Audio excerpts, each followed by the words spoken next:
So the Fed raised rates by 25 basis points in the last quarter. What did that do to fixed income rates and returns overall? It's a bit of a loaded question because it did two things.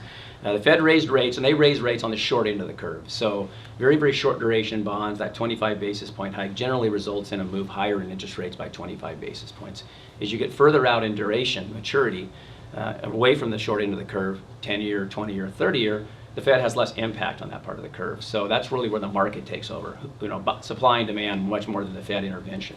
What we saw were short-term rates moved higher. So 3-year, 5-year, 2-year, 1-year bonds moved higher interest rates, whereas the 10-year barely moved higher. And then if you go out beyond that, it actually went lower. So the yield curve, if you will, flattened a little bit. Short-term rates moved higher, long-term rates actually moved a little bit lower.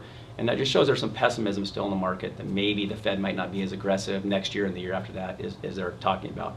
What that did for fixed income investors is shorter term bonds, rising interest rates, lower bond prices. The Barclays Universal Ag was only up 41 basis points in the quarter, so very de minimis returns.